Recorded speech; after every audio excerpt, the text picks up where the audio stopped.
am so fucking tired, dude. Oh my God. So today was a 2 p.m. commission meeting here in Grand Rapids, and the big topic on hand were public hearings for amendments to ordinances that would essentially be a little bit fast and loose with stupidity about the unhoused. And I stayed up late last night till like 1:30 writing my remarks, and it was a long ass haul. And there were 4 different times to talk, which was a total of 12 minutes of remarks. It's like either 2 or 3 times the norm for most. And like, holy shit. But there were 2 hearings, 2 different amendments. And fortunately, the mayor didn't take the skeezy way out and combine the hearings, which I thought she might. So I actually wrote 5 different 3-minute remark sets. One of them was a hybrid of the 2 in case she tried to play that card. But I did get to stop everything and call for a point of order to get her to clarify, which was fun. But holy shit, I'm exhausted. I ate a little snack when I got home, and I so need beer. Just a counterpoint with you and your little pity party over there. 4th of July, downtown Nashville, managing bar. I know. Since we had the holiday off, me about we haven't tired. exactly seen each other, and I have not until now visually confirmed that you are indeed alive and survived. So good for you. And with that, welcome to Brewing Controversy, our less frequent but equally as enthusiastic foray into bitching, moaning, and being unfiltered about everything we observe from the left. And if you're here, feel free to say hello. You're welcome to lurk. Haters, lovers, whatever, whoever, be here, hang out, enjoy. John's here. Hey, man, how's it going? How did the meeting go? Goddamn exhausting. But it was good. It was good. I got to deliver a line that I carefully crafted that told them that they need a better wordsmith. My freelance rate is $125 an hour, which incidentally is $40 an hour less than we pay the city manager. That's right. When I did the math, he gets paid $165 an hour. So, yeah. We got people in this city that are struggling to pay a utility bill at that price. And in an hour, he can check that one off his list. So, yeah. Anyway, it was action-packed. Interesting stuff. We had one little showdown throwdown moment that was kind of interesting. I got a little irritated at my friend Eric, the chief of police, who I do consider somebody that's ultimately an all right dude. We have a good rapport, but I was pissed at him for jumping up out of his seat and running after an activist that was in a verbal altercation with a capitalist prick that was on their way out the room, and they exchanged some words, and he jumped up and ran, and while he was running, yells out, "Hey!"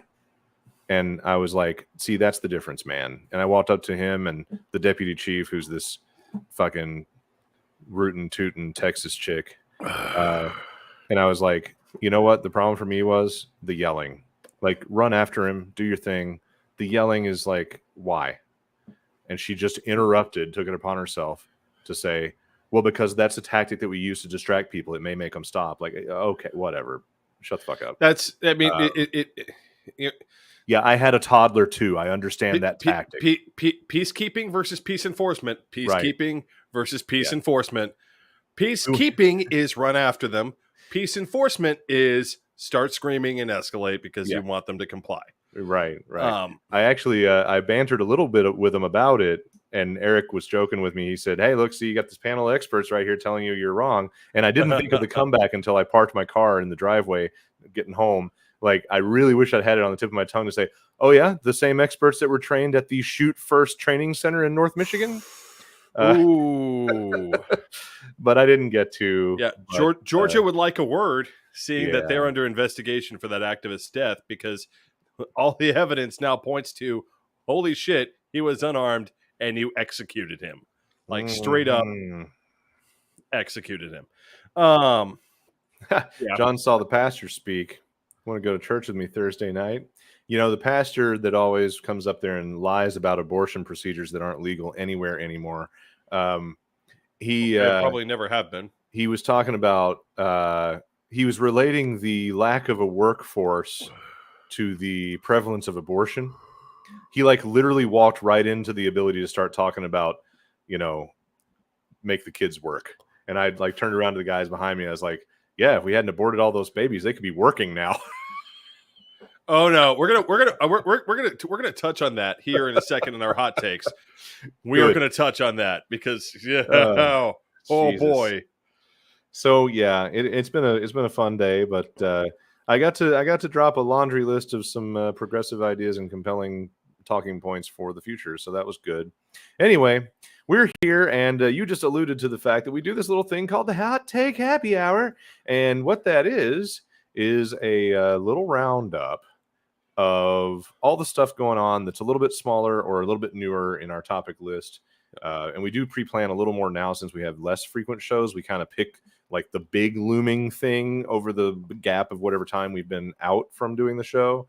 So there's a lot of little things that come up, and we'll just dive into those hot takes. David brought most of these to the table because I was otherwise, indisposed downtown. But yeah, so here we are. What are you doing in that glass? I just want to mention this. I found it hilarious. So this is one of Cap Killer's newer beers, Royal Quaff. I love it. Royal Quaff. Who makes that? Calf Killer. Calf Killer. Oh wait, the brothers. Which breed is that? This is a ESB. I think I might have tasted that one before. I don't know if it's new, then I haven't. But yeah, anyway. I mean, God only knows. Half the time, the brothers are probably like just cracked out of their gourd, being like, "We haven't made this before, have we?" Oh, of course not. And then, of course, they have. For those of you unfamiliar, Calf Killer Brewery is special. But one of the coolest. One of my favorites. Oh no, that like the brothers are absolutely Sergio and his brother are absolutely like master brewers without I would argue probably without peer, at least in the Southeast. Nice. And they are people who really enjoy making beer. They are just eccentric. All right. So David brought this first one in. We've got our best man on it. Like, okay, I don't know if I remember the reference. Then he reminded me it's like one of those typical retro things like in the Indiana Jones films. Like, well, we got our best men on it. And apparently I was thinking about because I went and saw Dial of Destiny last night. So oh, good. We get to have that conversation after the show. That'll be fun. Yeah. So apparently the right wing's best man on investigating whistleblowing opportunities on Biden is big fat liar crook. Well, so for months, Corn and a bunch of other Republican senators have been saying, "Oh, we have this whistleblower who's told us that there's all this evidence of Biden corruption, and he's going to come forward and we're going to blow it all open." Well, it turns out the FBI knew who, and they've been saying for months they couldn't find him. Like, what we don't know where he is. It's been 3 years since he gave us this initial, briefing, and now, we don't know where he is. Well, the FBI has apparently known where he's been because they arrested him because apparently he's been selling arms to Iran. Oh, that old trick. Where have I seen this before? Oh, that's right. Gee. God. I feel like we've seen this movie. I love it. So the FBI, and I'm sure they're going, "Oh, well, you're just intimidating." FBI sitting there going, "Intimidating what? He's selling weapons to Iran." Sounds like an excellent. We're not supposed to do that, are we? I thought we didn't like Iran. I thought Iran was the enemy. I thought, we're going to go invade Iran, but not before we sell weapons to them. But let's be real.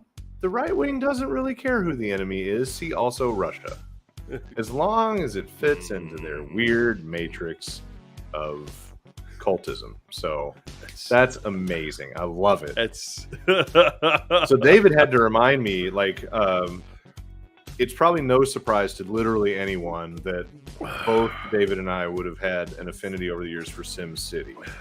In fact, there was some new game advertised as like a PlayStation game. It's very similar to Sim City. I don't remember the name of it right now, but I will look it up because I'm going to want to know, and it'll drive me nuts until I do. But I was a big fan of Sim City. Always loved it. I don't know if I ever really played it. I probably just porn tips Gazzardo'd my way through the whole damn thing, which the real nerds in the room know that that's the cheat code that you could type in.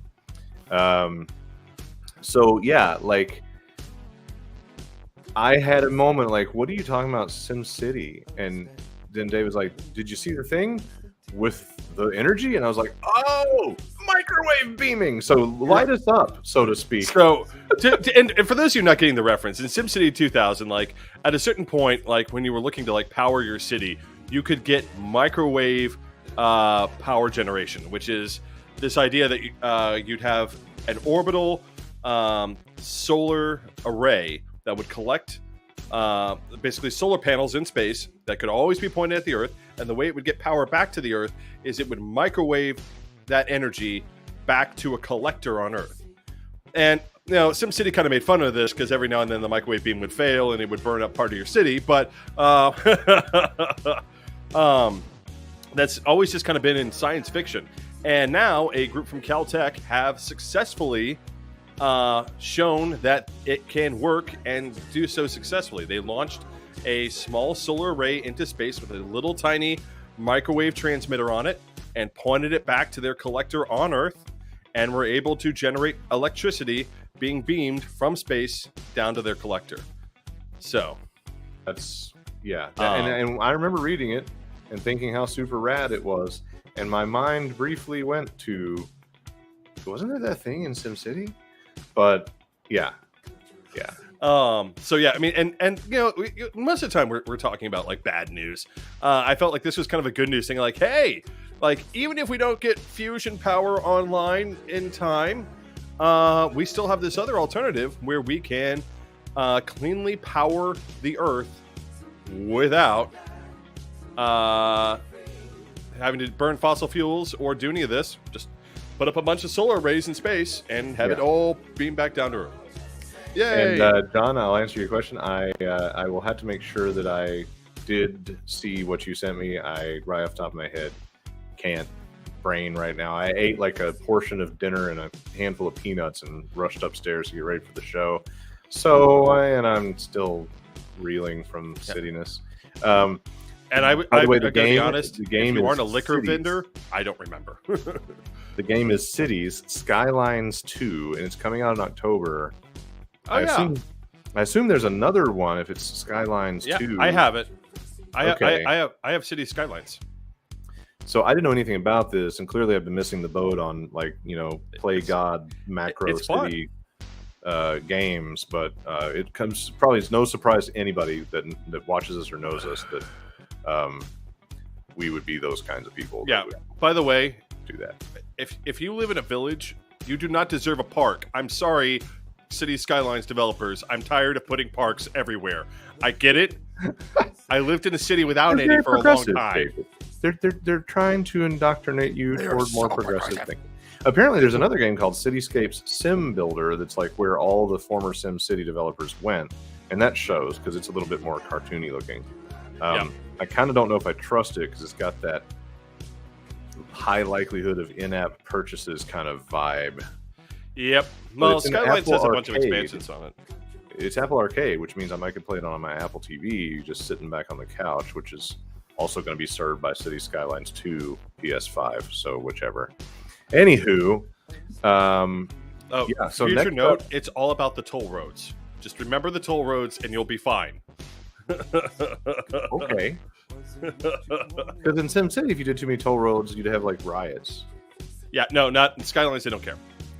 And since I was using cheat codes and shit, I would let them riot, and then I would call the alien disaster on purpose, so the alien would like fry all the rioters and Anyway, speaking of aliens, Comrade Elon. Oh boy. So this is great, and Lucas doesn't know what I'm talking about. No, I told him I didn't want to know until we were live, so I could be pleasantly surprised. But I have a feeling that I need to be ready to pop the hate boner. So there we go. Is good. The Elon hate boner alert. So this week, Elon had to sign a letter to the Chinese Communist Party stating that his company, Tesla, would commit itself to honoring China's core socialist values. I mean, we always knew. I mean, here's the guy who constantly keeps on screaming free speech for everyone, especially white supremacists. And then he goes and signs this letter to the Chinese Communist Party. But is that some kind of like bullshit backflip that everybody has to do with those clowns? Oh yeah, but I mean, he's all about, I don't like. I mean, like when he's built this entire persona around, I don't like censorship. Particularly hypocritical in his case. It's particularly hypocritical. I love it. And on top of it, apparently, Threads, Meta's Twitter killer, is blowing up. Oh yeah, I was dismayed this week. In this week, it's only fucking Tuesday. So yesterday, I was dismayed to realize that through my work, I'm going to have to be familiar with goddamn Threads because my job is based in the B2B space. But unlike TikTok, Threads could actually be relevant to brands and businesses. So for all the reasons, both day job and freelance, I'm going to have to fucking get Threads and at least check it out. My problem is now I actually have to use Insta. I have avoided Insta like the fucking plague the entire time. You have to have Instagram to use it? I haven't looked at it. Yeah, you have to have Insta to use it. I mean, I have Instagram, and I actually personally consider Instagram the last bastion of okay social media platforms that I don't have any real complaints about. Well, except for every fucking thing you ever post getting a bot comment that says, promoted on Michigan families. And one of the things that came up and did that, and it does it for Tennessee too, it promoted on Tennessee visitors or whatever. It's like these bullshit spam accounts that want you to like cross promote and engage. And so they comment on your shit telling you should promote this on our thing. And like, I'm sure if you ever replied or engaged, you'd be, your identity would be stolen or something. But, oh my God. I've avoided Insta like the plague, simply because I don't feel like there's generally speaking, there's nothing that I desire to. Like Facebook, I can write stuff, which I appreciate for. I'm a FARC user. This is what we do. We're sad intellectuals. You can write a lot of caption for a photo, so you could use it as a long form writing, but the photo. Yeah, but I always only use a photo anyway. But yeah, I've avoided Insta, but now I have to go use Insta. I think you really should consider the benefits. Now, I know you have Reddit, and Reddit is like the headquarters for free porn, but I'm always sold out. I'm always sold out super immediately by my Instagram feed, and I often forget that it's so 100% not necessarily for mixed company based on my search history. And I like open it up in front of professional acquaintances, or I was meeting with a female acquaintance here in town a few weeks ago who has an Instagram that's based on the idea of starting a girls' car club, and we were going to look at her Instagram. I pop open my phone while we're sitting there talking, went to look at the car club, and then stuff like this comes up, which the first thing that comes up is usually informed by what you subscribe to, like, or search for. And usually your search screen in Instagram gives you away 100%. So it's all nerd shit, hot chicks, and weird AI models of nerd shit. So, and occasionally like Comic-Con kind of things, but usually just generic nerd shit like whatever the fuck is going on here. And so anyway, an upgrade. Jeez. So yeah, I try not to open my Instagram when anyone else can see it. What was worse is the one picture that popped up. Instagram occasionally lets the boobies through. They have a very loose definition of concealing the lady's boob. And so the thing that came up immediately on the screen in that meeting with this person was a translucent top on a chick. And I was like, Good job, oh, that's Lucas. not very appropriate. Sorry. So DeSantis has successfully, I guess he dove into the barrel face first, found the bottom, and got stuck to it. Oh, yeah. So for those of you who haven't seen it, me and Lucas actually had to work. We could not find it in the 20 minutes that we spent before the show looking for it. Yeah. But if you haven't seen the DeSantis homophobic ad where he paints Trump as pro-LGBTQ, this and is himself such a mess. as So- like it's all these random clips of like Peaky Blinders and like big muscle oiled men and being like manly men, you know. Yeah. So here's the ad. The best we Amen. could do was the MSNBC coverage discussing it. So let's take a look at that. It comes as Trump's main rival, Florida Governor Ron DeSantis, Everything in my power. is under fire for his campaign's new video posted on the last day of Pride Month, attacking Trump for his past support of the LGBTQ community. The video then features a sequence showing DeSantis' hard line on drag shows and transgender policy, interspersed with images of shirtless men and photos of Brad Pitt in the movie Troy. Transportation Secretary Pete Buttigieg, the first openly gay cabinet member, was asked to respond.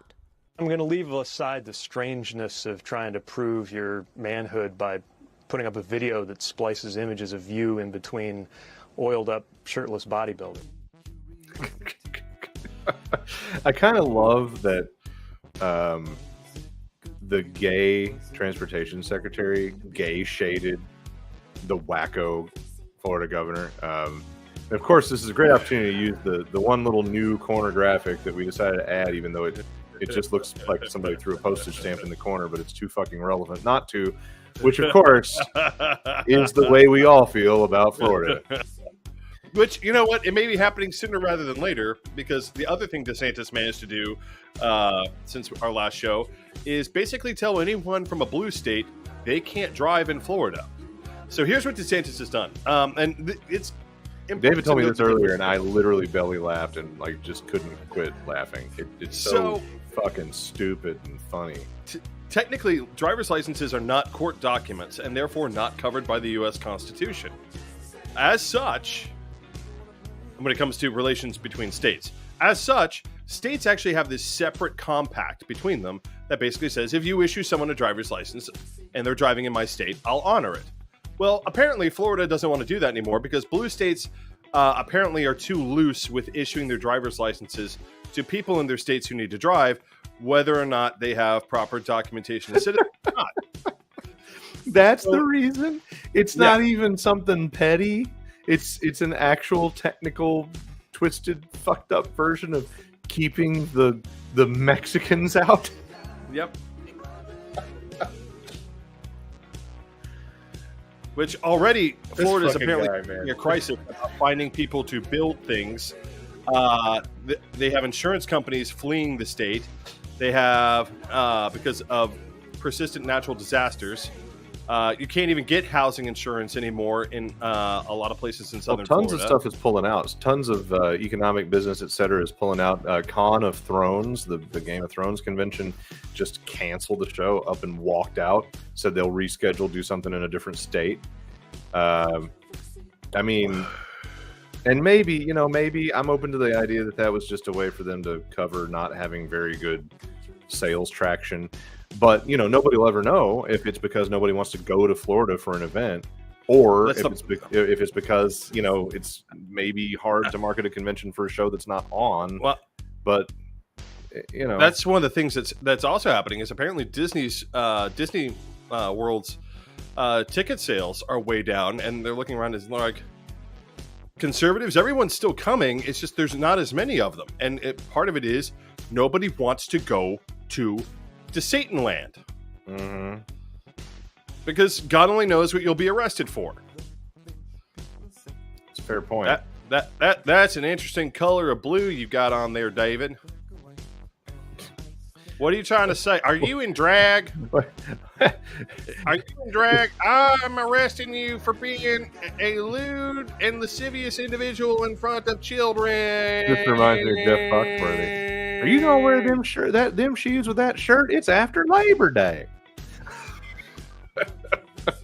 Oh. Well, speaking of all the indicators that the right is just one giant fucking amoeba closet case, God. David floated the theory to me earlier, and I don't think he's completely off the mark. And we'll preface this with obviously the reality that we don't have a problem with anybody being gay until they're a hypocrite about it. So here's the issue. Republicans are all like, oh, woman gets pregnant, woman has to have the baby, no matter what. Are we going to provide her medical care? No. Are we going to do any of these things? No. Just pregnancy is God's will. Well, apparently, so are women dying in pregnancy. So for the past almost decade, many states have commissioned these bodies to investigate why maternal mortality is rising rapidly in the United States. Of all developed countries now, more American women die in childbirth or immediately after childbirth than anywhere else. And this has been a long-running trend. Almost a decade ago, many states established commissions to look into this. Well, apparently this week, Idaho decided, we're not really interested anymore. we don't care why women die in childbirth. And so this is the thing that really grabs me. I'm like, okay, so you want more white babies, more white Christian babies. You're determined that has to be the thing, but the thing / person, because in your mind it's a thing, in reality, of course, it's a person with independent agency and all that shit, but you'd rather it not be. The person who makes the babies, they're dying. That I don't understand. There seems to be a disconnect here. More babies, but the people who make the babies are dying. We should do something about that, shouldn't we? Yes? Maybe? What?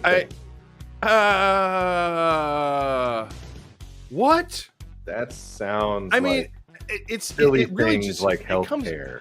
It comes off just as so much, fuck those breeder bitches. I don't know. I'm like, that's what it comes off as, which is something I would hear from, one of my gay friends is if he was yelling at woo girls on 2nd Avenue, right? So true. It's never shocking. Like, there's just no bottom anymore, except when DeSantis is involved with one of his oiled up models.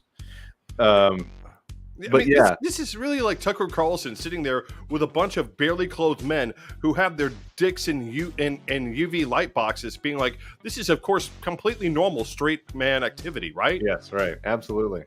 What? Nothing to see here. And I want to point out that I've mentioned this before, but I was talking before the show. I was talking to someone else about this, and this is a theme that we see growing in right-wing circles. And there's a guy out there by the name of Bronze Age Pervert. That's his screen name. And he's kind of codified something that several white supremacists and several neo-Nazi groups have gradually sort of alluded to, which is this idea that sex with women is disgusting in their minds because women are inherently inferior. Men are stronger. Strength is all that matters. And it's inherently unnatural for men to have sex with women. For men to have sex with other men is completely logical because it is two strong men sharing their strength amongst one another through intimate. Yeah. Like, listen, you all are a bunch of closet cases. I hope you all get the help that you need, but this entire shtick. Get no help. Just find the nearest airport. Sit in the stall. Settle your issues. Oh, Senator Craig. I can't go more than like a month without bringing that up, apparently. Well,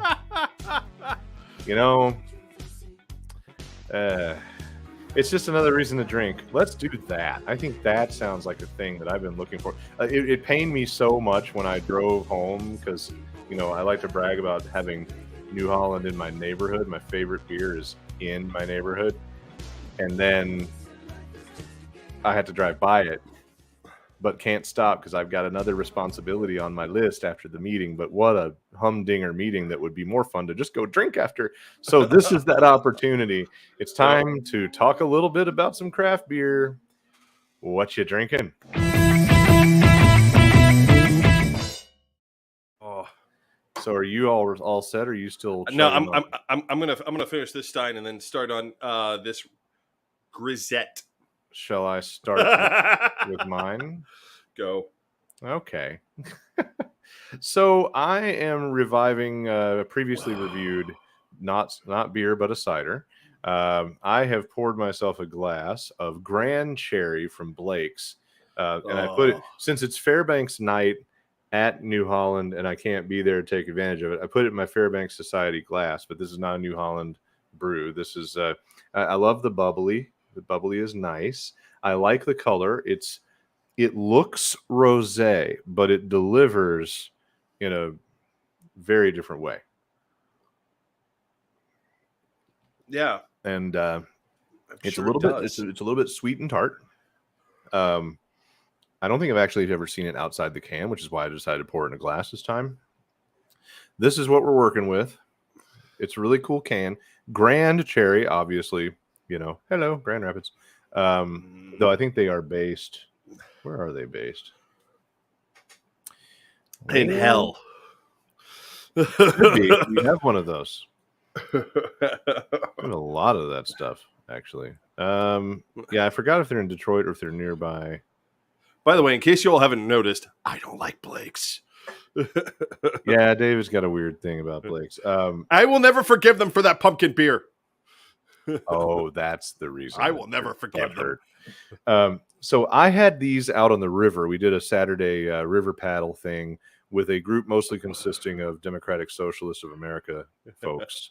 And it was that ought to be interesting. It was a fun little DSA floaty float. And I had a great time with some people. I really like a lot of these guys. And I brought some stuff to drink on the canoe. And I had a couple of these, but I only got to have one, I think. I kept thinking, man, I wish I had another one. But what I love about it, it's an 8.5, so that it's a pretty ballsy cider, and I like that. The only way they can make it worthwhile. I don't want what your deal is. I love some Blake's. You can't get this one in Nashville, so nanny boo boo, but you don't care. Tart cherries, oranges, apples, and I can get Swedish mead scale. Grand doesn't show up to the party; it arrives. I just love that whole vibe that they give it. So this thing is, like we said, with the data here from Untappd.com, it's 8.5%. It rates pretty well. Lots of people like it. 3.7. If I had to drink any cider out of a can, I would prefer a little bit higher alcohol cider because it's so, in a lot of cases, they're so sweet. Now, I do love me a dry cider. This one I would not classify as dry. It's a little syrupy. But the higher alcohol helps to knock that down. So you get that really sweet hit at the front, but then as you go, you kind of get the little boozy touch. I need to find a way to get you some Gypsy Circus or some shit. I'm like... I love Gypsy Circus. Gypsy Circus is delicious. Yeah, I used to seek that out when I was in Nashville. I think they're out of Knoxville, right? Yeah. Gypsy Circus, and then Diskin. Yeah, Diskin. I went to the Bob and Tom joke immediately. Dixon cider. We got lots and lots of Dixon cider. Diskin cider, which I always tease them like, you guys did this name so that people would get drunk and then say it wrong, and it'd be like the Bob and Tom skit. That's what you did. I know you did it. That's what you did. And then everyone under 30 would be like, the what? Oh. Anyway, so that's mine. It's delicious. It's a nice little treat. I don't know if it'd be the only treat because, boy, what a day. Yeah, you all will get to see me make another horrible face later on. Can't wait. Completely unrelated to Blake's. So, for those of you who have been watching for a while, you may remember a few months back, I did Distill's Sucker Punch Dill Pickle Sour Beer. And my face got a workout on how just utterly much I hated that. Well, this week, for Reds, they decided, or this month rather, for Reds, they decided to include in my pack the spicy dill pickle sour. Here's what sucks is I think I would like it, and now I'm jealous that you're getting the spicy one. It's rough. It's gonna be so rough. Okay, If you get the chance to get your hands on another one, you need to get it. I'll get you another one. Save it for me. I will bring it up here because we keep conspiring to have this. Like, it's gonna have to be like a week or something for David to come up, and we just it'll be sometime. It'll be sometime in the winter because my venue basically shuts down come the winter. There's no chance in hell of you having a life in the summer in Nashville. You're doomed. Yeah. So what you drinking right now? So I promised the guys at Reds that eventually I would review this one because they're like, no, you really got to review this. So this is Garden Path Fermentation.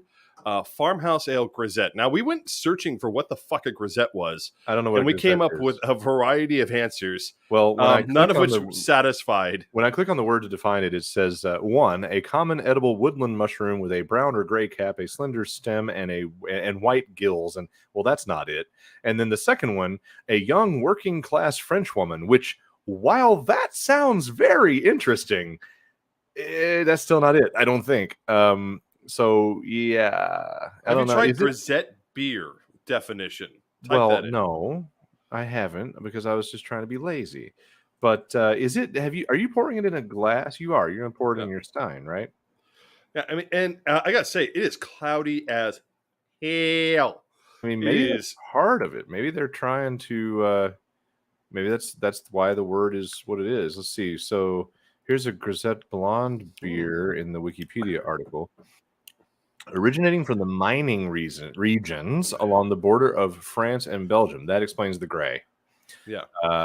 Close relative of other farmhouse ales of the region, including Saisons and Bierstegard. Unlike those beers, which were prevalent among agricultural workers, grisettes were consumed primarily by miners. So there you go. We both learned something new, and people out there. Why is there a difference? Something new. Why is there a difference between the beers consumed by farmers and miners? I mean, I could see it.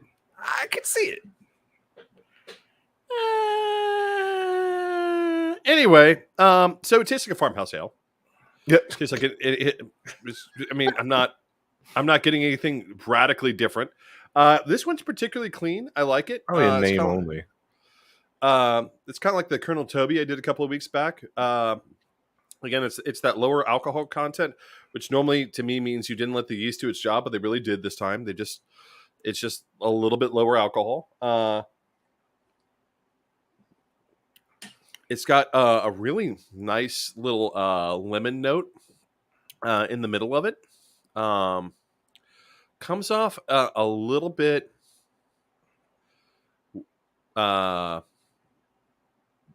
bland, weak in the front, and then it punches with a big, like, it's like you got a little bit of lemon juice in there, and it gives a little bit of hop at the end, just a hair. But one of the things I really love, like, I will be honest, I am a fermentation freak. When it comes, or not fermentation freak, but carbonation freak. I like even water. I prefer if it's carbonated a lot. I really like carbonated water a lot better than normal water. I like carbonated juice. I can get with you there. I tend to order soda water with lime as a side arm when I'm at a bar or brewery. I mean, I'll drink quinine straight. And I feel very, living in Tennessee, I feel very good about that because it means I will be the last to get malaria. Now, I will say, I'll even gravitate toward it on a fountain, like at a just basic ass help yourself soda fountain in any given chain restaurant. Yeah, I always wrestle with the idea. Like, I ask for a water cup, and then I go get the carbonated water, and I always kind of wrestle with, like, am I technically shoplifting? Or fuck them, the margin's pretty high and it's just water anyway.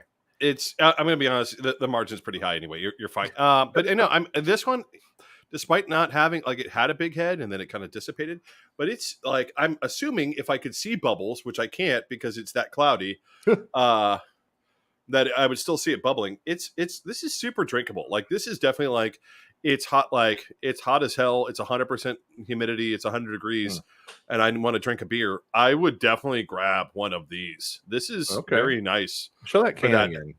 I liked their style with that little sort of hand drawn kind of deal.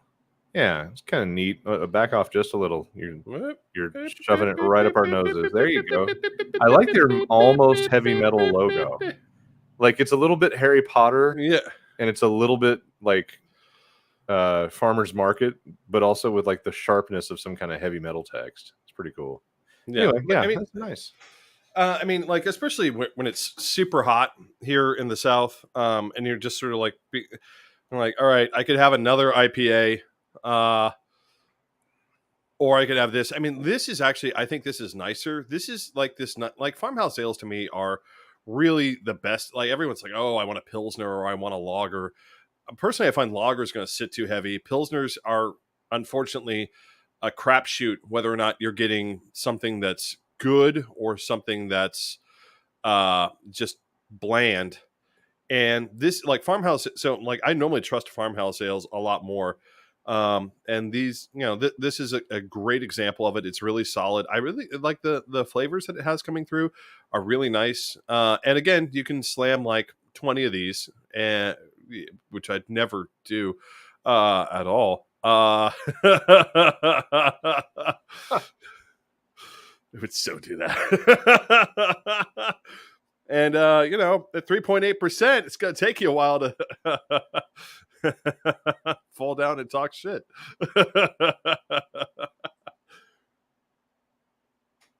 Good grief.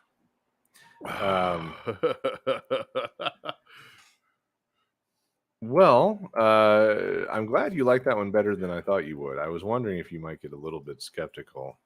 No, I mean, like, farmhouse. Here's the thing: like, if you took the time to make a farmhouse ale, then I feel like you're doing God's work at that point. So I'm going to give everyone credit for that, unless Blake's makes a farmhouse ale, which point they probably fuck it up. Damn. Well, I guess I won't be asking Blake's if I can broadcast from their tap room. No, I really want to, just so they can like. We keep threatening to do that, and we never really get it done. I know. I really want to, just so I can watch like the brewmaster like throw shit at me, be like, "I fucking hate you, die." Maybe that's the way to do our interview format. Do it at breweries. I don't know if I can get the chief of police to sit down with me at a brewery. I'm not sure if he's allowed to do that. Hell, I'd be surprised if he's allowed to still come on the show, given how much I've pissed off his boss. Anyway, let's move forward, shall we? Oh, here we go. It's time. This is going to be so entertaining. So we want to give you a little primer on this by letting you watch the original video. So one of my favorite, I'm hesitant to call him liberal. I guess he is. Robert Reich is a liberal.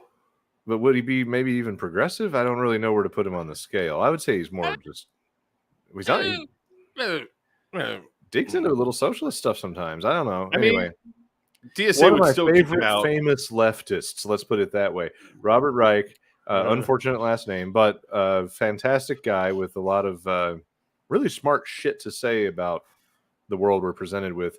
Dropped a little video around the 4th of July that it's not short, it's not long, it's almost 4 minutes, but we'd like to let you see it because it's so well explained and it's going to set up this this quicker topic before we get into our main topic of SCOTUS. So kick back and enjoy a little wisdom from Daddy Reich. Republicans claim they love America. We love America. We love America. I have faith in America. I believe in America. I love our country. But they sure don't seem to like the American people. If you're not happy here, then you can leave. They consistently oppose reforms that a majority of Americans believe would make their lives better, like raising the minimum wage, paid family leave, and student debt relief. And these supposedly America-loving Republicans also seem to hate American cities, which is where 80% of Americans live. Crime-infested rat holes. Disgusting. They're a disaster. I can't comprehend how people live there. So they must love rural America, right? Not so much. Republicans have historically tried to block Medicaid expansion and cut its funding, which rural Americans have especially benefited from. They've sided with big ag over independent farmers, and they're continually trying to cut food stamps, which rural Americans depend on even more than those in cities. So maybe it's the land itself they love. Except that while in office, Donald Trump rolled back more than 100 environmental regulations, making it easier to pollute America's air, water, and land.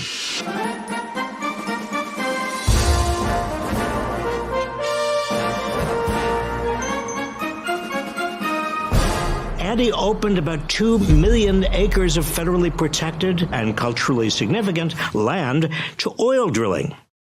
So what's left? I know, the brave men and women who defend this country.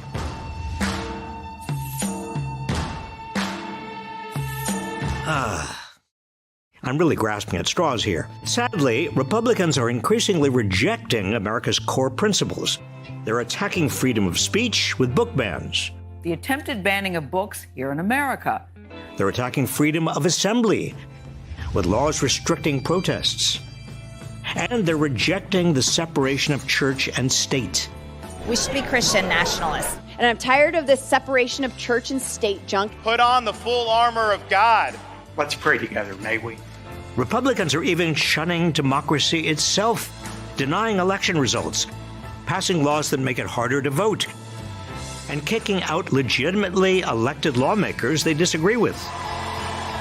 It's time to stop letting Republicans claim the mantle of patriotism without actually being patriots. Patriotism means loving freedom. The freedom to make your own healthcare choices. The freedom to choose who and how you love. Freedom of speech, freedom of assembly, freedom to unionize. We are still here, and we will never quit. Patriotism also means wanting Americans to be free from the fear of gun violence and free from crushing student debt. Above all, patriotism involves strengthening our democracy. True patriots don't put loyalty to their political party above their love of America. True patriots don't support an attempted coup. Now is the time for the rest of us to reclaim patriotism and affirm its true meaning.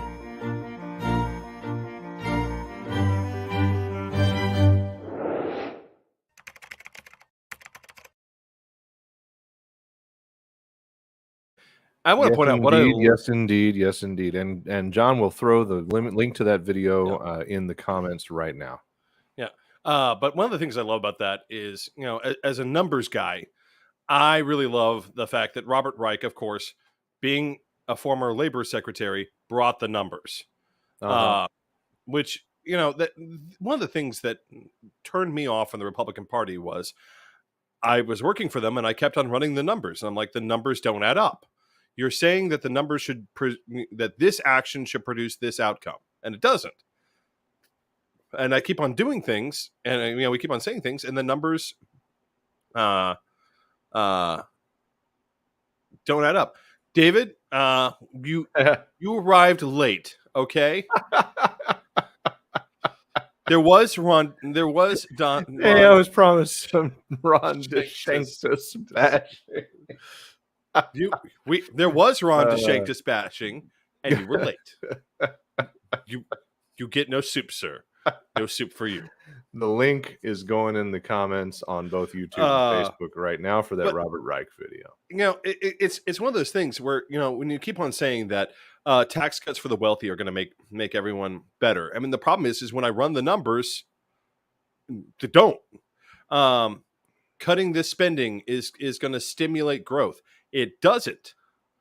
When you keep on running the numbers, it doesn't work out. And in the same way, this whole idea of we're real American patriots, what we have to understand is that Republicans always say one thing out of one side of their mouth, and they're actually saying another to their supporters out the other.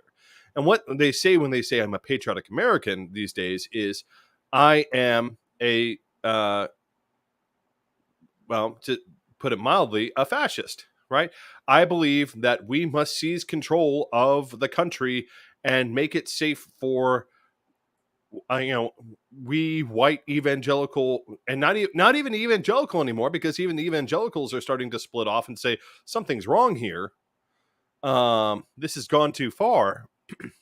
But we are white right wing Christians of a particular stripe, and if you aren't part of us, you're against us. It's one of the things that boggles my mind is that I don't like white supremacists, but I don't want to stop white supremacists from marching, right? They're going to march. That's a thing that's going to happen. They can put out flyers. You can do all sorts of things. Everyone has freedom of speech. No one has freedom from consequences, however, which is one of the things the right keeps on asking for. And again, John, God, guns, God, and babies. Well, apparently the babies aren't actually that important either, because the babies keep on dying in utero, and women, like we pointed out earlier, they don't seem to really care about that. I mean, it's there's no logic or sense to any of it. It's just simply rage, and it's rage at anything that many of these people feel is different or anything else. And to anyone who wants to disagree, please pop in the comments, say something, because I mean, this is what we're looking at, is this overwhelming rage about just everything, and it's undirected. It has no actual point. The thing that conservative leaders seem to be able to do is they say, well, we're being patriotic, and direct that rage at a group of people, whether it be Black Americans, whether it be LGBTQ Americans, whether it be poor Americans, whether it be immigrant Americans. All these people, that seems to be what they actually mean when they say patriotism, because they're not helping rural America. Rural America is dying at a faster rate than before they started this little culture war. Well, I would submit that there's a piece of this that's the loss of power and dominance and inevitable change. And today, in one of my remarks about this unhoused thing, I said, on one hand, you have the rich and powerful in this town wearing their callousness and greed on their sleeves as they pen letter after letter demanding you to let them write laws for you, remove public amenities we all enjoy just so they can feel more comfortable. Or is it dominant? And that really, for me, plays in when I see all these idiots freaking out over non-issues, is that ultimately it's exaggerated to them, because it really just represents that whether they like it or not, America's getting browner and more liberal. But that's the thing, is in reality, it's not necessarily that it's getting more. I would argue that it's not even necessarily that America's getting browner and more liberal. The real issue that's happening is that their worldview no longer functions. They've been sold a story, right? And the story isn't true. And the problem is that it's rather like buyer's remorse, right? The lie is breaking down, and instead of realizing the lying liars that told them, thanks Al Franken, are the problem, they're going to the scapegoat. They're going full Hitler Youth and going to the scapegoat version. Right. It's this embrace of a story where of an America, and this is one of the things that always annoys me, is that America is perfect. America is great. I'm like, no, there's a reason why on the Great Seal of the United States, the pyramid is unfinished. Right? It is too finished. It's got the Illuminati on top of it. It's unfinished, and the reason it's unfinished is because the founders believed that this would be an ongoing work, that there would always be something that we had to improve.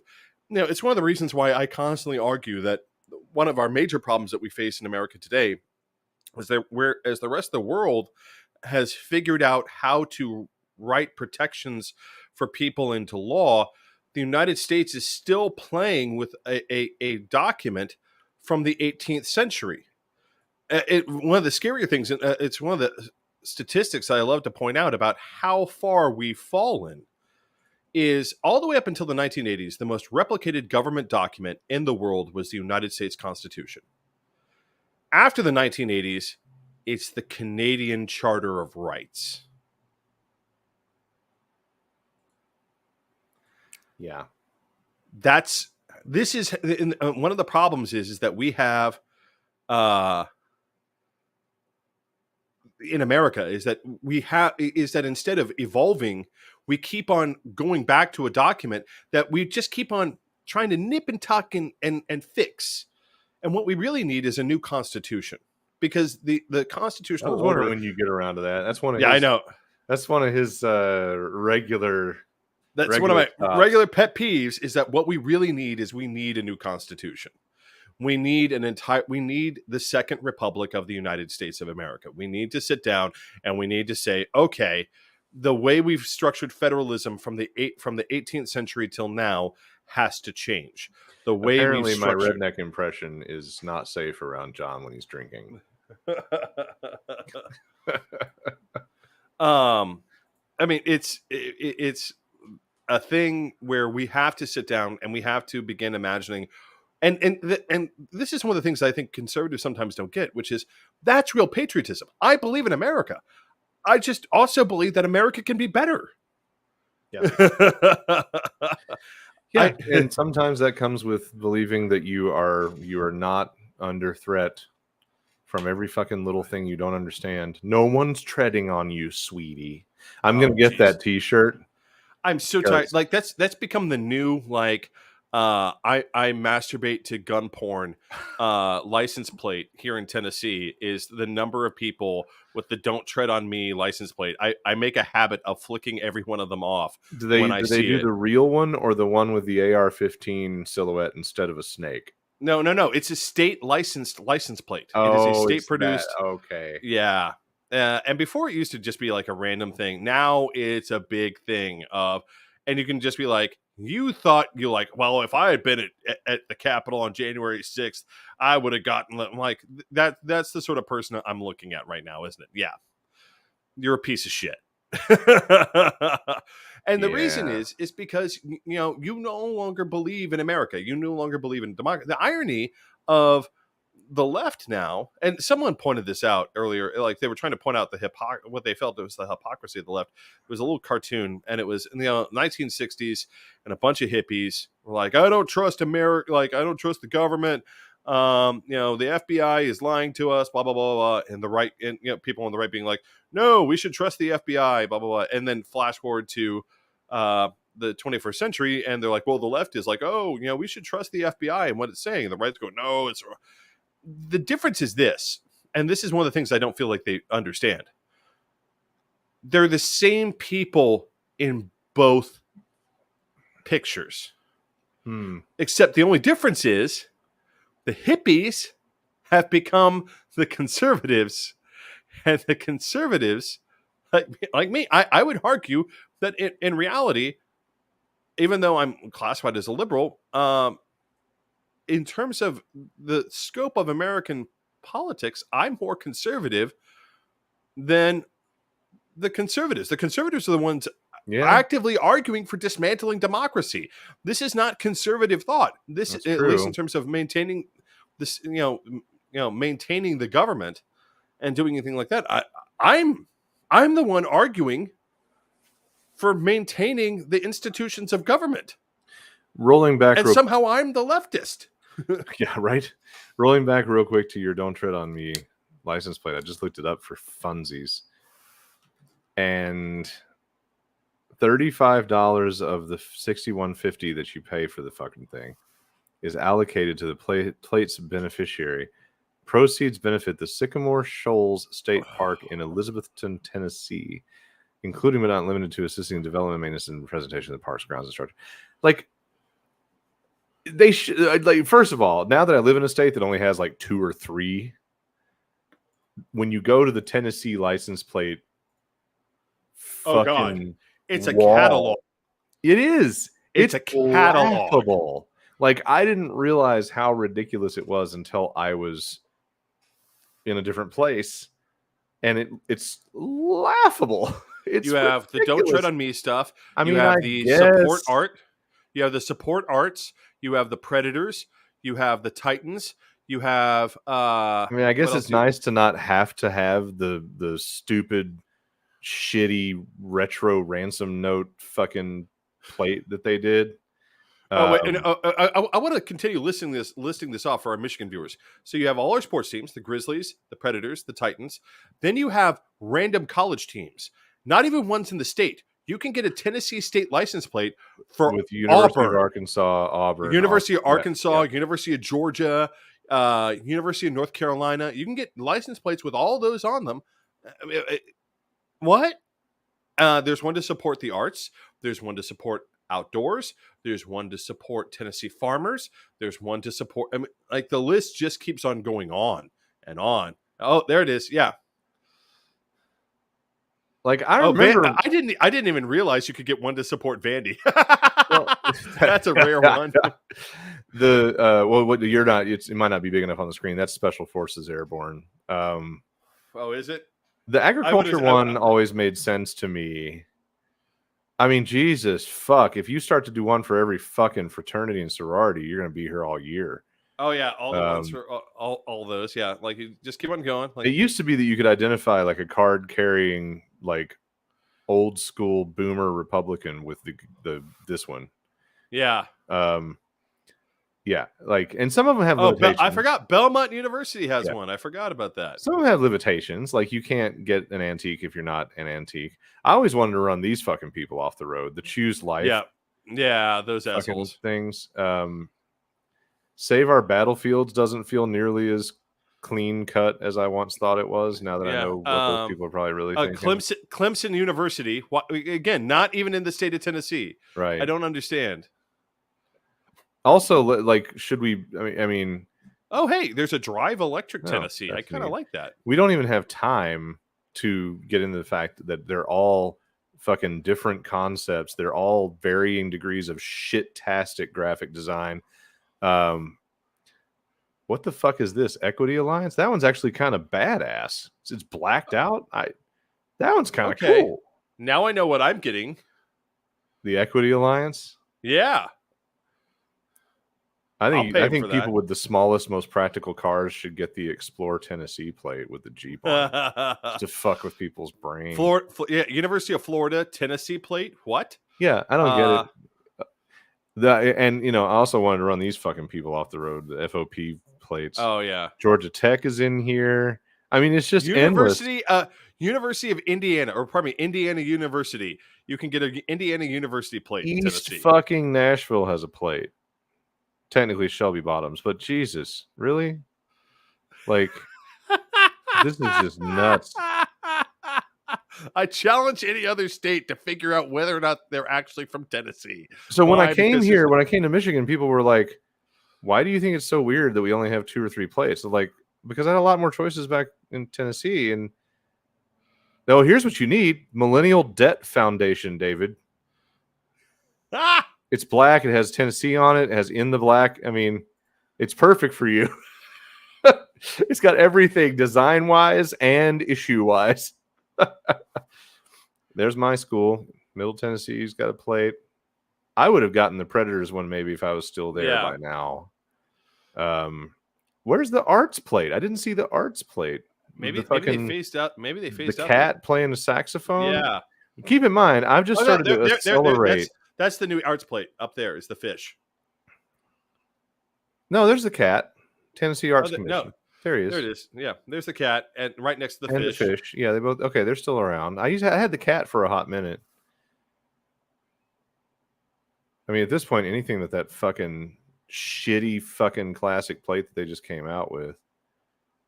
So, David, since we're here, I'll show you all the options we have.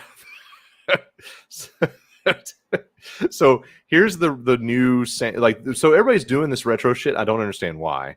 So Tennessee did the retro thing. Michigan's got this retro thing, but anyone with a license plate cover or frame, it covers up Wonderland. So everybody's car just says Water Winter, and you're looking at it like, yeah, duh. That's basically the summary.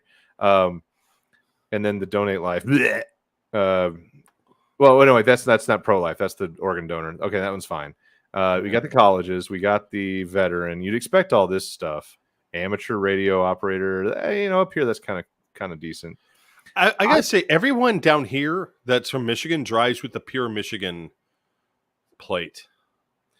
Well, the one I have is the basic one. It's not the handicap. Well, where the fuck is it? Digital? What? Oh. That's right. We qualify for the sexy digital license plate. It's like us in California. It's a ridiculous. It costs like $200 a month. It's high tech sexiness at a premium. It's basically a screen. It's really, really cool, but I'm not willing to pay with it. And it's like, I looked at it, I thought it was just California. Like, oh well, of course it's just fucking California. They get everything fucking first. And then I looked at the map. I was like, oh, and Michigan. What? And then I looked at the price. I was like, never mind. Thanks for coming. What you put a screen on the back of your car, and it's literally it's like this what you see there. I guess that's an industry. I don't know where the regular plate is in this mix, like collector. Well, okay, let's see what this one says. Collector plates. This is a very strange rabbit hole that we've gone down. I've got the little standard one. And then fucking FOP. I'm always curious about what the fuck Pure Michigan sounds like. I mean, that definitely sounds like some sort of I'm not gonna lie, I'm a little sketched out. What are we talking about? Purity here? I don't understand. Oh, that's a long story. It's a marketing campaign. Are you only half Michigan? I don't understand. Do you not get a license plate if you're only half Michigan? No, it's a marketing campaign. I think Jeff Daniels was the voiceover. I think it was Jeff Daniels. I do like the fact that they're grouped. This is what it's going to look like, and we're going to put some different text on it. Arguably, you could say Michigan has just as many plates, but it's not quite as whacked out. Yeah. But the one that I wanted wasn't available when I got here anymore. They had just discontinued it. It's the I'm going to do a Google image search to find it because this one. I liked this style because it had spectacular peninsulas. I thought was a cute little phrase, but it has woods and city and then the bridge. And it was just a really nice way of encapsulating this is Michigan. And the green and blue was pleasant. And now it's been relegated to fucking custom order bullshit on eBay. So there you go. That was a fun rabbit hole to go down. Lots of comments came in while I was doing that song and dance. Right.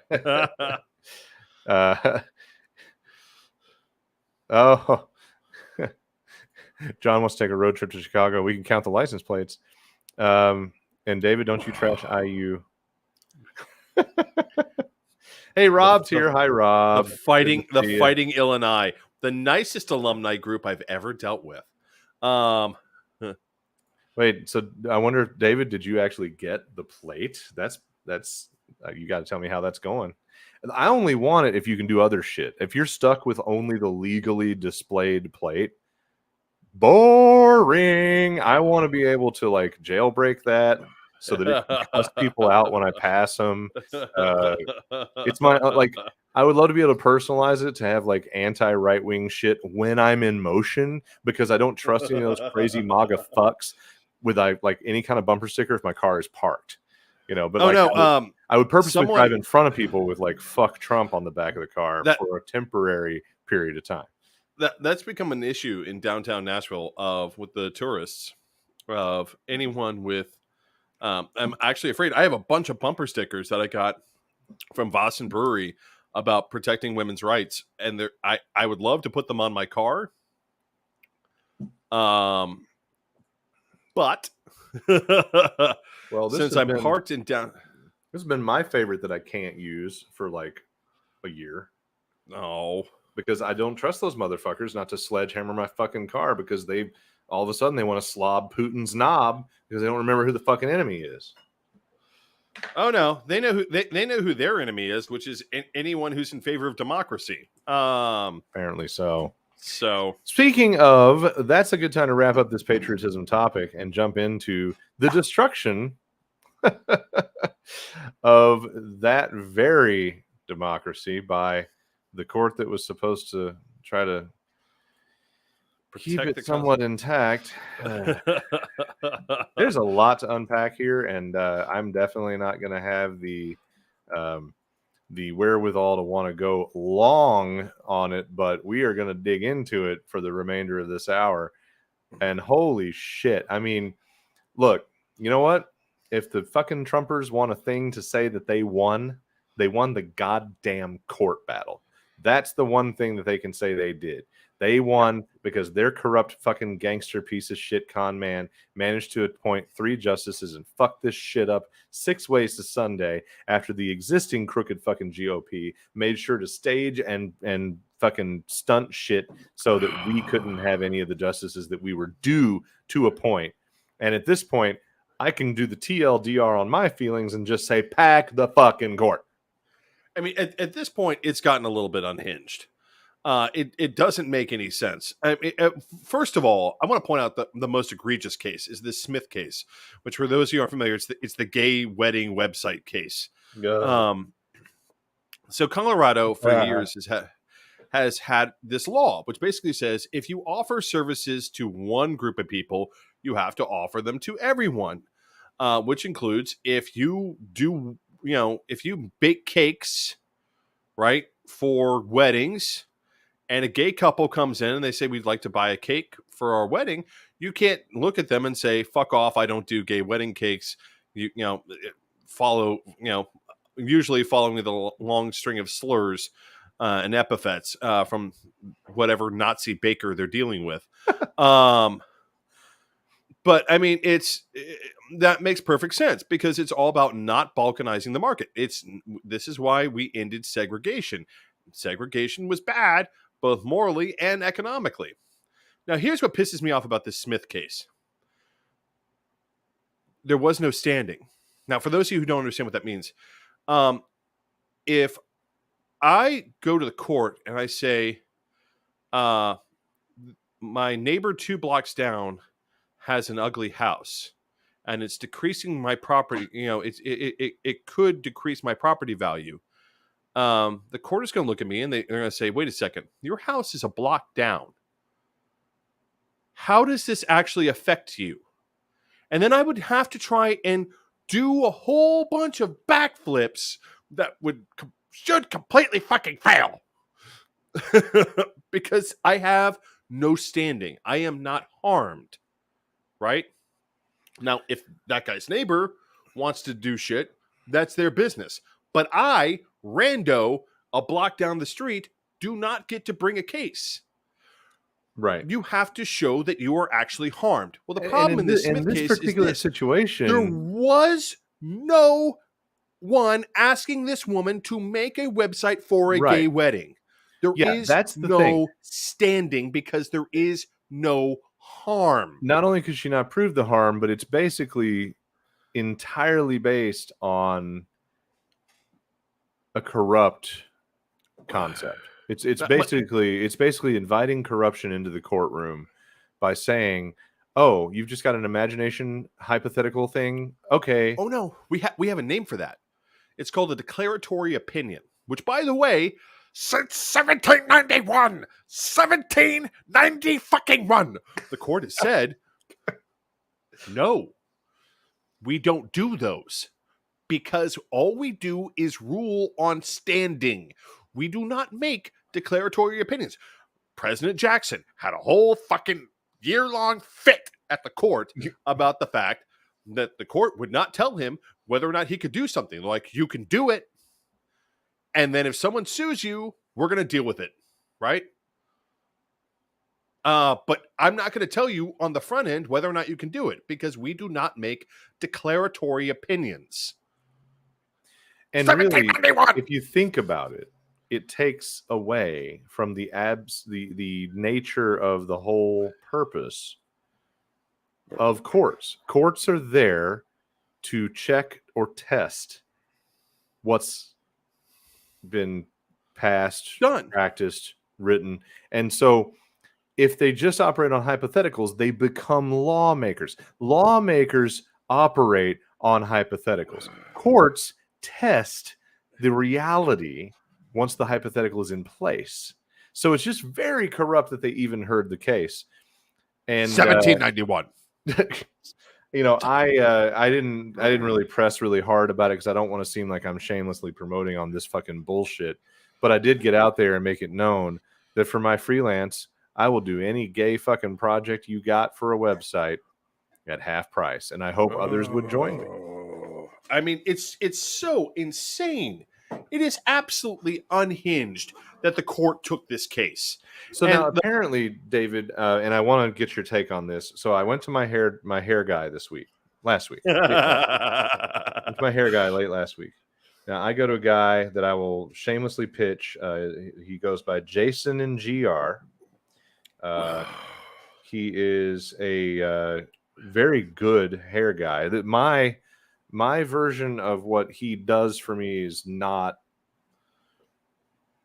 If you're anything normal in the world, you can't duplicate what your fucking hair person does. So this isn't what he does to me. It looks amazing when he does it. This is my bullshit facsimile.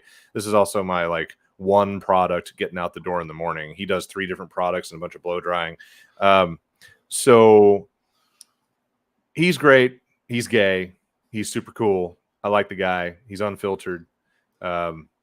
He's got like a little container of wooden fucks, like the word fuck, little tiny wooden fucks. And he said, you know, he has them sitting on the counter. And if you ask about it, he says, oh, well, those are all the fucks I have to give. So, and he'll give you one, you know, but like, as soon as I sat down, I noticed he wasn't listening to a playlist. He's normally listening to a playlist of whatever mood he's in. And instead he had on NPR. And I sat down, I was like, oh, you're getting your NPR on today. And he's in like a single room stall in a multi-tenant like spa and personal care center. It's really, really pretty nice. So I sat down like, oh, you got your NPR going. He's like, well, I'm trying to fully understand all the stuff with the court and the ruling about this whole like gay thing because I want to know exactly how I can refuse service to fucking Christians when they walk in here. And I'm like, oh, yeah, okay. But what did you learn? We're friends now. So he explained to me that it ultimately comes down to art versus general public business. That he had learned something from listening to NPR, and hopefully you can clarify this, that it basically came down to this is the use of one's art for something that they religiously disagree with would be something that they would not have to participate in. That would be protected. But if you just have like a sandwich shop or a fucking market, but again, it's going to turn into my sandwich is art. My accounting is art. Well, my you know. But his point was that hairdressing is already recognized as art, so he automatically qualifies to just start kicking people the fuck out. I mean, but here, I mean, this is the stupidity, and I don't understand where they think that they're winning on this because it makes no sense to me. And I got to be very clear for everyone watching. This has nothing to do. The irony is this has less to do with gay people and far more to do with black and brown people. And this is the part where most people don't read between the lines. Yeah. After the Civil Rights Act passed, what was the first place that every asshole segregationist fled to?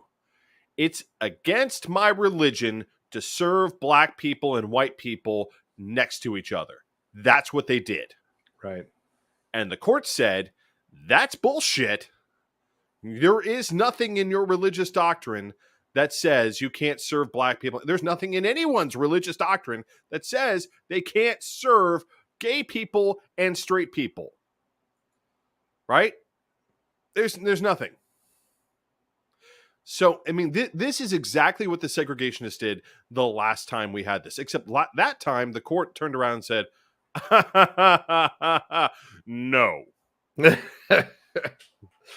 Yeah, and this time we have this permissive fucking shit show of right-wing wacko rule. And I noticed today when I was making the show art for today's episode, which was a lot of fun, I was going and I took the class photo of the Supreme Court justices, and then I went around. I've already been making faces. Went around the internet looking for goofy faces. I tried to put the most like crazed, angry, unhinged faces on the obvious, on the obvious locations for such. Like Kavanaugh is like super fucking off his gourd. Well, here it comes. So before you, I'm already making faces. I may as just before you just actually drink it, we will take a pause. So just get it ready. Don't drink it yet. I'm taking a pause. So I'm also girding my loins. I tried to put like the faces that were of shock or frustration on the liberal justices because I wanted to make sure I wasn't casting them as unhinged. As I was doing this, I was having to actually meticulously pay attention, like who should have what face, and it dawned on me that all we have is women. Yep.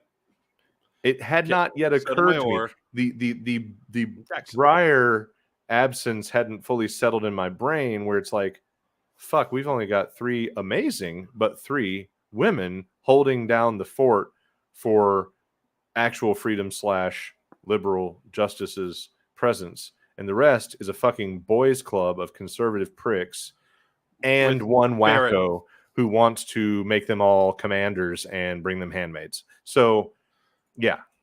Yeah. I mean, it's, oh God. I mean, it makes no sense because there is a 200, and this is the thing that pisses me off. Like the conservatives got so mad at the Warren Court for its civil, and they're like, the Warren Court is being so activist. They're like, no, we're reading the 14th Amendment, and the 14th Amendment says rights shall not be abridged. And the problem that we have, and the real issue that they had was this. The Warren Court established something that conservatives hate, which ironically conservative courts had previously established, but the Warren Court said, no, we need to actually use it, which is called substantive due process, which basically says that in order to exercise your constitutional rights, you must therefore have these other rights. They must exist in order for you to have your constitutional rights. For instance, Miranda warning that you get whenever the police arrest you, you have the right to remain silent, all that. That is a substantive due process moment, right? Why is that substantive due process? Because if you don't know that you can ask for counsel and that you can remain silent and not answer police questions, then you cannot properly exercise your Fifth Amendment rights. Right? Same thing for warrants, right? Warrantless, we have a Fourth Amendment that says there cannot be warrantless search and seizure. Well, what should a warrant, like, again, substantive due process, is the warrant has to actually say where they're searching and what they're searching for. Right? Now, there are exceptions to this, what are called inevitable discovery. Like, if I'm searching your house for a kidnapped child and I happen to find your meth lab, guess what? You're still fucked. But happen to find your meth lab. I mean, with your kidnapped child working hard, pouring glass. Oh God, that would give conservatives a headspin. They're like, I don't understand. Like, on one hand, I have a hardworking child here, a hardworking member of the labor force, contributing to society. All right, we have usually retired the another round stinger here. We don't officially review 2 beers, but since David's going to give us the pleasure of watching his reaction to what he anticipates will be terrible, let's get another round just for David. And I'm going to give you the big box so you can show this thing off. It's a really cool looking can. Yeah, if you want to look this up, this is Destil Brewery, and they make a lot of great stuff. But this dill pickle made with sour Sucker beer. Punch pickle brine. Is Sucker Punch a pickle brand? Now I'm gonna look that up.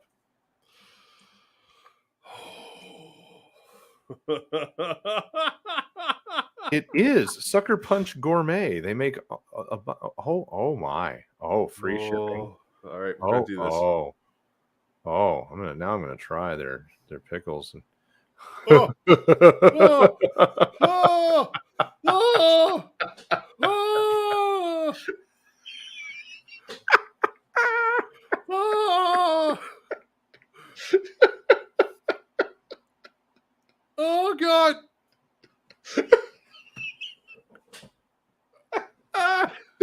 Yeah.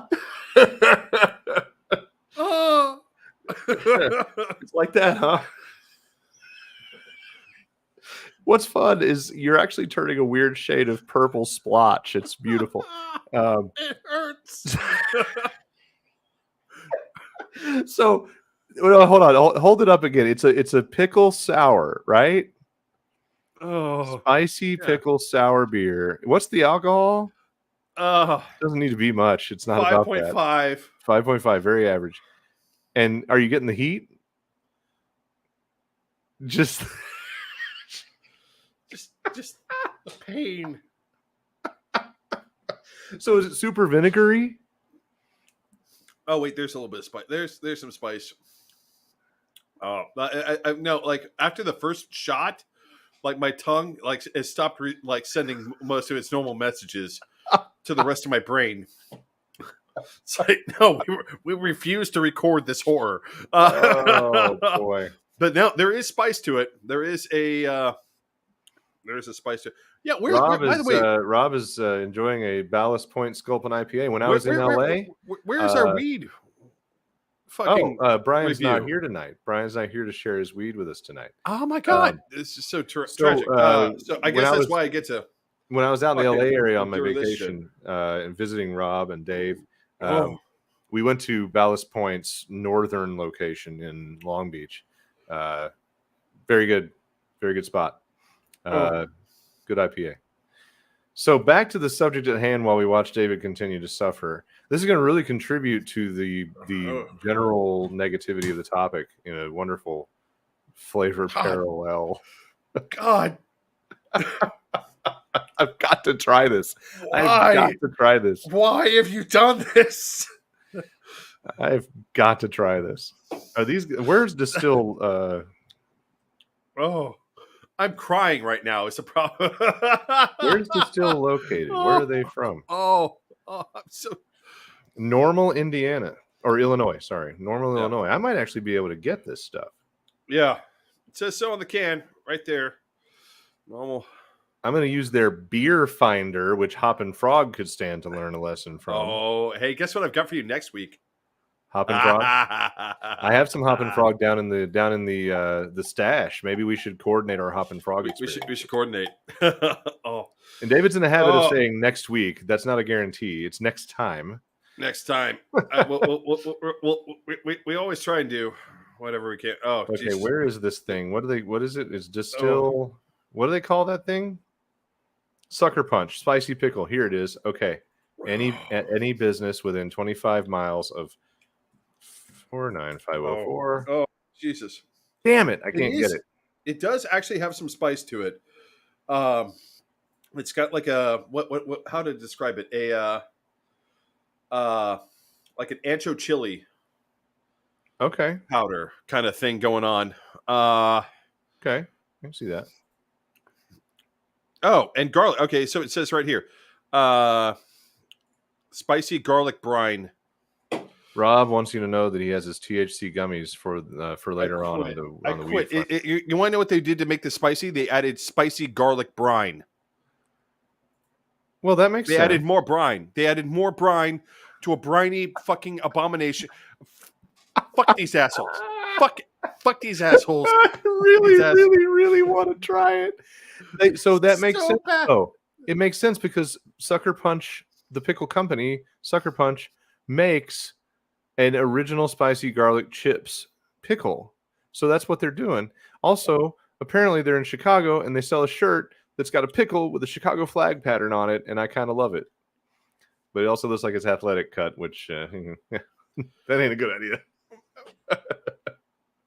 I want to burn the vat that this was brewed in. I wanted to die. I don't think you all can see right now. I am crying right now. I actually because do this see is so it, and rough. it's hysterical because your eyes are like purple. So rough. It's amazing. They're puffy and purple, and it's this couldn't be Oh better. my god, this is so rough. All right, channel your the bile flavor of your experience back to the SCOTUS. Let's talk about student debt relief. Which, by the way, again, fucking standing. What's standing? How are you harmed by student debt relief? Well, I didn't receive it. Were you eligible? No. Not fucking armed. What was that? Was it brought by somebody that claimed they were? Yeah. Dubiously, but not harmed. I mean, like that's the thing. Like, did you receive it? No. Were you eligible under the program? No. That's like looking at people with food stamps and being like, you know what? We have to cancel food stamps because I make too much money to get food stamps. Right. Yeah. That's the exact same logic, which the court should have looked at them and said, were you denied food stamps? And even though you qualified? Yeah, right. Well, no. Well, and then the other, I think it's just a trifecta so far, but I'm sure they've got more in store. The other piece of the trifecta is, of course, affirmative action. Which, again, standing. This is the problem. Was he denied entry? This is what the court has done. And this is Asian like dude that's essentially that side of the case. That's right? Like an Asian guy. Yeah, which is such a weird flex. Like, why standing? Well, you want to know why? Is because his essay probably sucked. His extracurriculars probably sucked, and those Ivy Leagues looked at him. Which I want to be very clear. I feel very awkward defending Ivy League universities. I am not a fan of these institutions. DeSantis is from an Ivy League. Cruz is from an Ivy League. A lot of really hardcore, crazy ass Nazi conservatives are from also idiots. Ivy Leagues. Are from Ivy Leagues. I have no love for an institution which essentially thrives off of giving people a pass to do horrible things and giving them entrance into polite society, being like, well, I graduated from Harvard. I also hate the Jews. So, I mean, it's... I mean, and you think that somewhere along the line, Harvard should look around and be like, man, I mean, no. You know what, David? John points out that it is sold in GR. Yes, the regular dill pickle is sold at one of, I actually see Kingma's Market on there. That's a really great local kind of natural food, whole food place. I may look for that fucker the next time I'm there. I don't see, looking down the list, the one that David's drinking, the spicy one. But I can try the Sucker Punch Dill Pickle Sour by getting it locally, and maybe I will. Oh!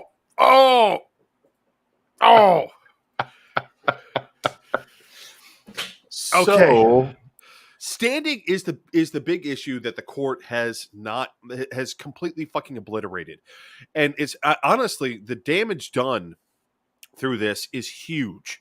Doesn't it kind of just stand to let anybody through the door? And really, earlier we were talking about this, we were alluding to this, but ultimately, like, the wacky right doesn't seem to understand that when they do this, like, part of the hubris of it all is this fucking bullshit belief that they're never going to have the tables turned on them. But I mean, so, like in a cycle or two, if we have the control of the court, hey, look at the precedent you assholes set. I mean, at this point, here's the thing. After this, I was always kind of a little bit on the fence. I was for it, and then I was kind of like, nah, people are right. It's too radical. And now I'm all for packing it. I'm like, you know what? If standing is no longer a thing, fuck it. Yeah, fuck it all. No. Fuck it. Pack it. It's done. It's done. It's done because anyone can bring suit for anything. I can bring suit for something someone does in Indiana. Why?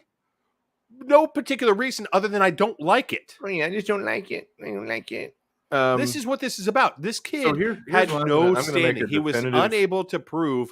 I mean, here's the thing that like, and normally in an affirmative action case, like the Baker case is the key affirmative action case that we always look at, and it was brought by a white kid who claimed that because of his whiteness, he was not able to get into Caltech, and he said, "Listen, Caltech offers additional points to minorities to get in, and it was because of these minorities that I wasn't able to get in." And the court basically said this: if we assume that there was an even playing field, like 100% even, everyone's application was considered exactly the same, there was no mention of race whatsoever, would you still get in? That's all. That's the only question you have to answer for us in order for us to proceed. Would you still get in if race was never mentioned? Well, hey, guess what? Fuck off. Right? Yeah. So I'm going to make a definitive statement about my comfort level with, I wouldn't say it's corruption, but a lot of people want to center, and like a lot of people are really butthurt about campaign promises and the answers to questions. So I'll say in absolutely no uncertain terms, I want the court packed. If Biden gets a second term, I want the court packed.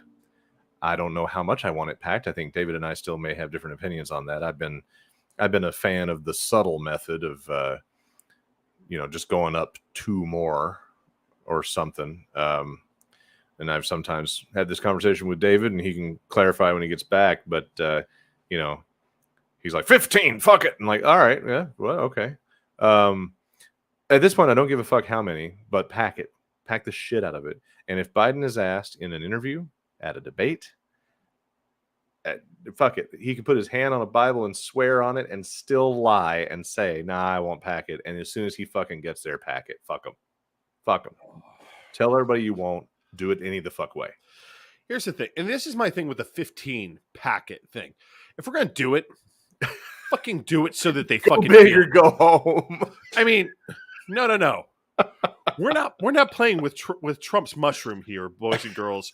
I want fucking John Holmes to show up with the legal equivalent of John Holmes to be like, oh no, baby girl, you're gonna know it.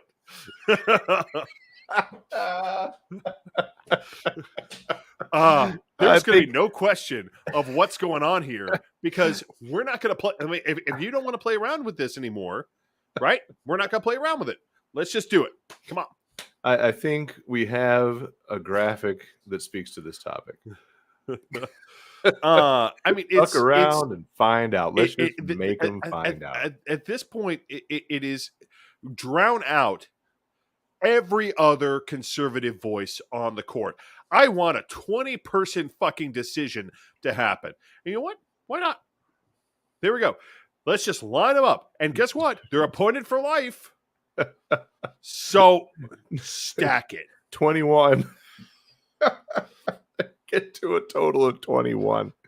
No, you don't have to have it be odd. Sometimes it's been even. Fuck it. I don't care. Pick a number. Literally roll a D20 and see what comes up. But what if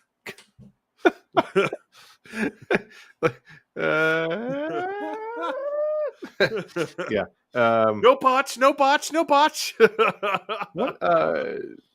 if it ties? Oh. If it isn't It even ties, number, what if they're split? It ties, then the lower court's standing stands. Mm-hmm. So they have That's an incentive to reach a conclusion. The reason we Rob, chose the 52 judges ruled today. Right? Fuck it. Let's do it. Do it. I mean, just literally, I'm tired of this bullshit where we're going to keep on playing around with 9, and that's the rule. The only reason it's 9, honestly, the irony is because of FDR. Mm-hmm. Right? And again, even with that, that court was extremely sensitive to the fact that FDR was looking at them very hard, being like, you all are kind of trying to reach down a little bit and play with legislative imperatives because you don't like the New Deal. This is where the whole idea of packing the court came from, is because FDR was looking at the court, who was at first very aggressively, I'm not sure about all this New Deal shit. And then FDR said, you know what I can do?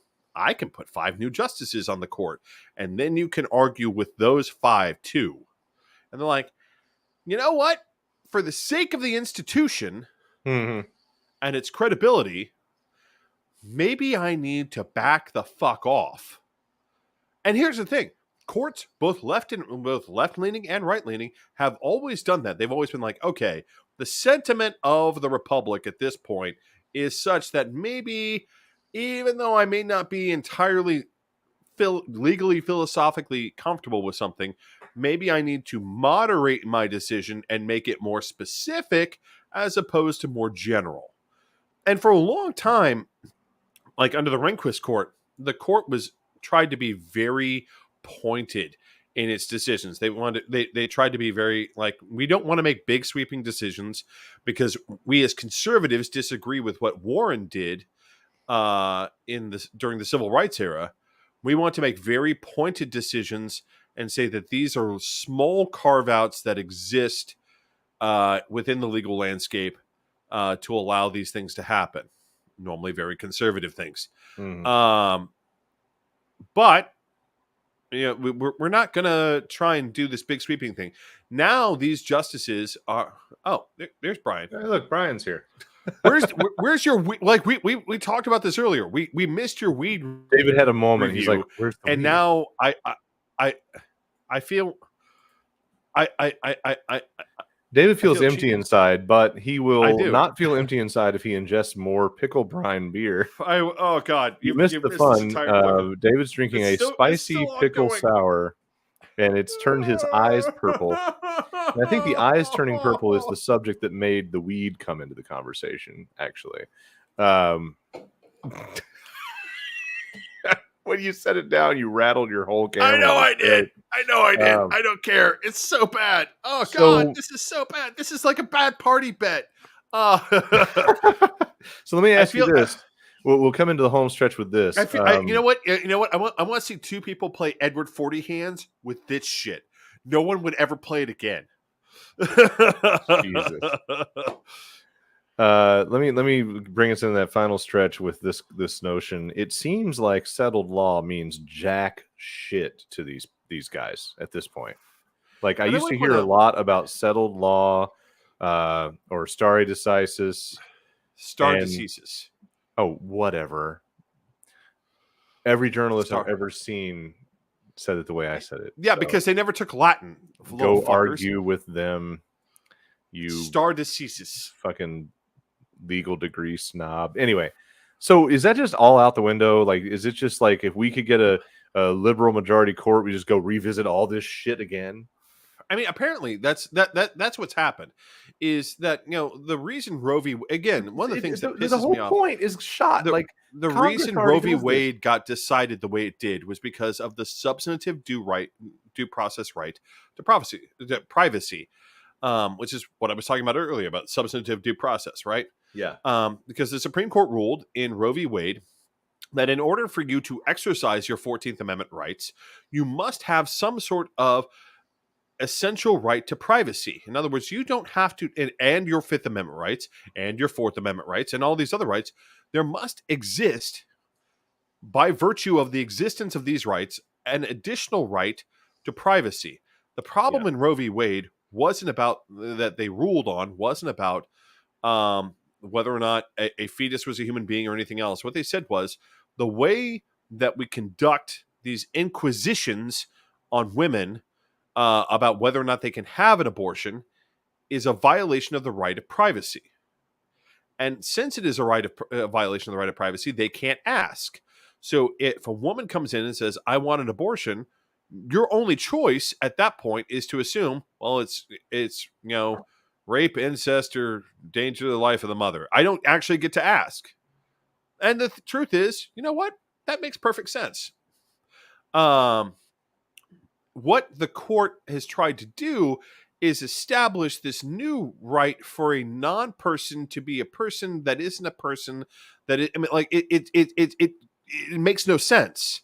And this is the problem with conservative legal thinking: is so much of it makes zero sense and is completely discordant with 2,000 years of law. I mean, even the idea They don't give a of fuck. I mean, they don't give a fuck how anything works. I mean, that was one of the problems that was occurring in early America, is consistent with 2,000 years of existing law, or at that point, up to that point, 1,700 years of existing law. Chattel slavery made no sense, right? Yeah. It made no sense. But here it was in America, and the court kept on trying to make these carve-outs to make chattel slavery okay under the Constitution. And they had a little bit of backing in that, a slave is 3/5 of a person, blah, blah, blah, blah, blah. But, I mean, it's the problem is that the U.S. Supreme Court has had this consistent problem with alternating between actually being a common law court and following common law jurisdiction, which is the law that was handed down from when William the Conqueror established the First Circuit courts till now. Which, for those of you who don't understand how this works, the way we live in what's called a common law jurisdiction. And what the common law says is that, so if a judge rules a particular way on something, every successive court that exists throughout all time is obliged to treat their decision as right, unless something else intercedes, unless something else is presented that shows that this is a different situation, that the world has changed, and that now it is the court's job to rule a different way. And that's what the common law does. And the way and here's the thing: like, a lot of people are like, oh, I don't know about that, but like, the common law also provides a lot of other things, like the idea of innocent until proven guilty. That's a common law idea that doesn't exist in Salic law jurisdictions, which would be Italy, Spain, France, Germany, all these other places. That doesn't exist. The way in which we conduct our trials with an adversarial system, right, where you have a defense attorney and a prosecutor, and it is the duty of the prosecutor to prove your guilt. That doesn't exist in a Salic law jurisdiction. Things that we hold sacred. Yeah. Well, they don't give a shit. They don't give a shit how anything works. So the only traditions they want are the ones that are, paranoid, superstition, bullshit, and they're ready to throw everything out for whatever whims and wacko shit they want. Right, and they're just mad about the fact that. So, and for those of you wondering, like, well, how do we get changes in law? Well, in a common law jurisdiction, you have a fundamental document, right? In many cases, or some sort of, in England, it was uncodified. In the United States, we codified it. We called it the U.S. Constitution. And the court was obliged to reference the Constitution in its understanding of how to interpret the common law, right? And one of those big amendments that we added after the Civil War, thank you, Representative Thaddeus Stevenson, is the 14th Amendment. And the 14th Amendment fundamentally says, if I give rights to one group of people, I have to give it to every other group of people. Regardless of anything else, it doesn't qualify, it doesn't do anything. It just says, if I give rights to one group of people, I have to give it to every other group of people. So if I give rights to white people, which is what this is pointed towards, if I give rights to white people, black people also have to have the same rights. Yep. If I give rights to straight people, and this is one of the problems that the court runs afoul of in this Smith decision, is this: if I give rights to straight people, gay people should enjoy the same rights. They are a class of individuals.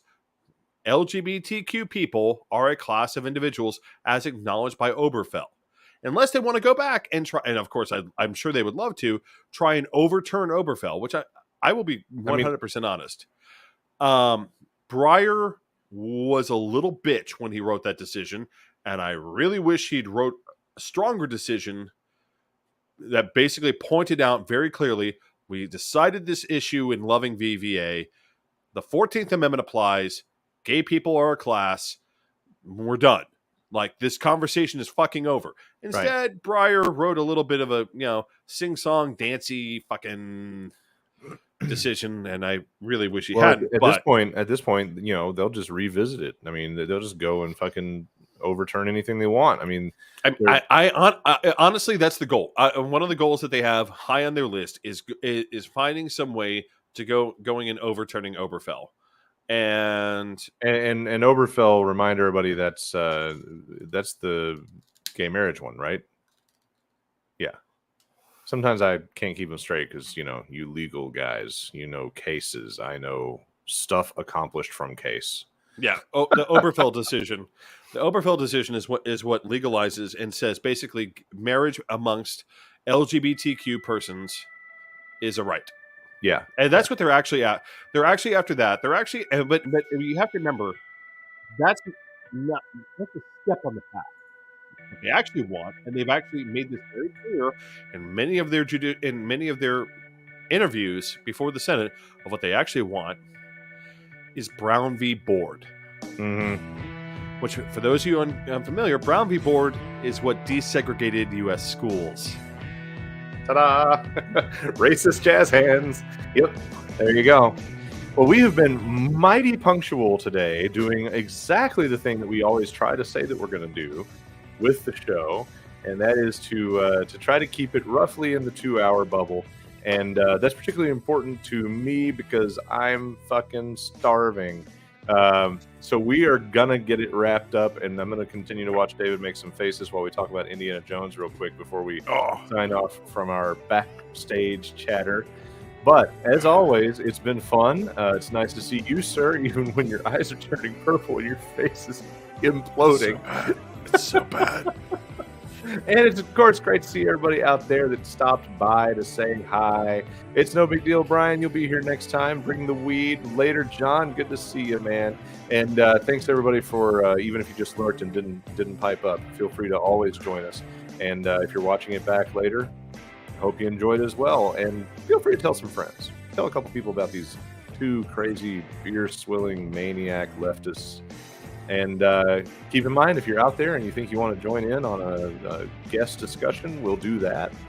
We are going to start doing some featured guest-based shows soon. And we're still, of course, as soon as I quit kicking the can down the road, going to look at the audio podcast idea. So we'll see where it goes from here. But where it's going to go from here for us right now is to sign off. So, ladies and gentlemen, that leaves us with only one choice left, assuming David can still talk. That's to wish you a good night, good evening, and good luck. Good luck.